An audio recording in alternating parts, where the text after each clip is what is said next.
విడిపోయిన ఆప్తమిత్రులు అమెరికా అధ్యక్షుడు Trump, Tesla chief Elon Musk మళ్ళీ ఒకటైపోయారు. కొంతకాలంగా ఒకరిపై ఒకరు కత్తులు దూసుకున్న జిగిరి దోస్తులు మళ్ళీ దగ్గరయ్యారు.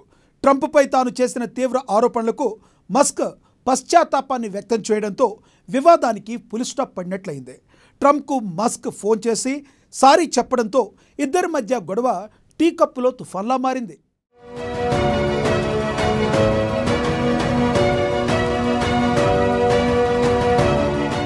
ప్రపంచంలో అతిపెద్ద ప్రజాస్వామ్య దేశమైన అమెరికా అధ్యక్షుడు డొనాల్డ్ ట్రంప్, ప్రపంచంలోనే అత్యంత ధనవంతుడు ఎలాన్ మస్క్ మధ్య నిన్న మొన్నటిదాకా వివాదం పీక్ స్టేజ్కు చేరింది.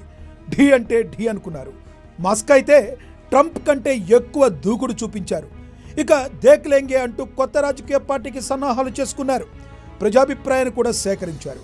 80 మంది అనుకూలంగా ఓటు కూడా వేయడంతో ఇక పార్టీ పెట్టడం ఖాయమని అనుకున్నారంతా. అయితే ఈ ఇద్దరు ముదురుల మధ్య వైరం ఎక్కడి దాకా వెళుతుందోనని అమెరికన్లు కూడా ఆందోళన చెందారు. ఎందుకంటే ట్రంప్ ఒక్కసారి పగబడితే అంతు చూసేదాకా వదిలే రకం కాదు. కాబట్టి మస్క్ను అంత ఈజీగా వదిలిపెడతారా అన్న అనుమానాలు వ్యక్తమయ్యాయి.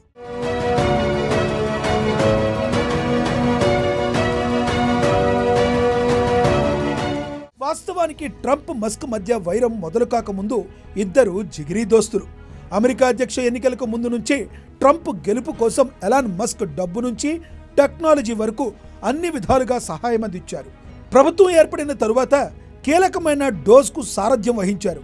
అయితే అమెరికా ప్రభుత్వం రూపొందించిన బిగ్ బ్యూటిఫుల్ బిల్లును మస్క్ వ్యతిరేకించడంతో ట్రంప్తో దూరం పెరిగింది. ఇదే సమయంలో ట్రంప్పై మస్క్ సంచలన ఆరోపణలు చేశారు. సెక్స్ కుంభకోణంలో నిందితుడైన జెఫ్రీ ఎప్స్టైన్తో ట్రంప్కు సంబంధాలున్నాయని ఆరోపించారు. దర్యాప్తులో వెల్లడైన విషయాలను ఇప్పటి వరకు బహిరంగంగా బయట పెట్టలేదని విమర్శించారు. భవిష్యత్తులో దీనికి సంబంధించిన నిజానిజాలు బయట పెడతాయన్నారు. ట్రంప్ను అధ్యక్ష పదవి నుంచి తొలగించాలని, జేడీ వాన్స్కు అధ్యక్ష పగ్గాలు అప్పగించాలని కోరారు. తన మద్దతు లేకపోయి ఉంటే 2024 అమెరికా అధ్యక్ష ఎన్నికల్లో డొనాల్డ్ ట్రంప్, రిపబ్లిక్ పార్టీ నేతలు ఓటమి పాలయ్యేవారని తీవ్ర వ్యాఖ్యలు చేశారు మస్క్.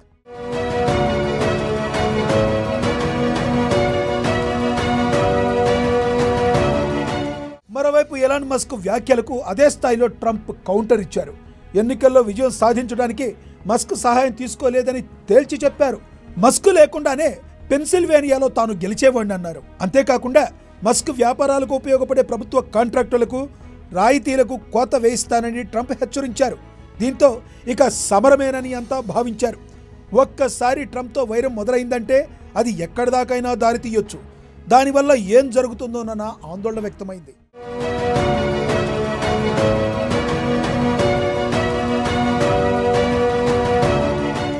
ట్రంప్ మస్క్ వివాదంపై వైట్ హౌస్ పెద్దలు రంగంలోకి దిగినట్లుగా తెలుస్తుంది. మస్క్కు నచ్చజెప్పి ట్రంప్కు సారీ చెప్పేలా ఒప్పించినట్లుగా సమాచారం. దీంతో వివాదంలో ఒక్కసారిగా ట్విస్ట్ నెలకొంది. వైరానికి సడన్గా ఫుల్ స్టాప్ పడింది. అధ్యక్షుడు ట్రంప్పై తాను చేసిన తీవ్ర ఆరోపణలపై మస్క్ సారీ చెప్పారు. అమెరికా అధ్యక్షుడు ట్రంప్కు వ్యక్తిగతంగా ఫోన్ చేసి మరీ సారీ చెప్పారని సమాచారం. ఆ తర్వాత బహిరంగంగానే విచారం వ్యక్తం చేశారు. అటు ప్రెసిడెంట్ ట్రంప్ కూడా మస్క్ను క్షమించారని సమాచారం. ఈ పూర్తి వ్యవహారాన్ని వైట్ హౌస్ మీడియా కార్యదర్శి కరోలిన్ లివిట్ వెల్లడించారు. ఈ పరిణామాలపై అధ్యక్షుడు హర్షం వ్యక్తం చేసినట్లుగా సమాచారం.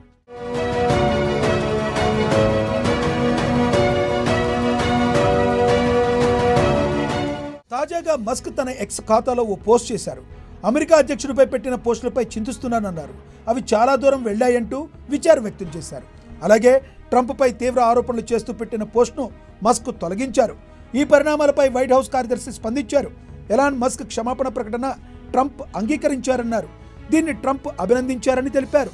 ఇదే సమయంలో ట్రంప్ చెప్పినట్లు మస్క్కు ఇచ్చిన ప్రభుత్వ కాంట్రాక్టులపై సమీక్ష అనేది ఏదీ లేదని బదులిచ్చారు.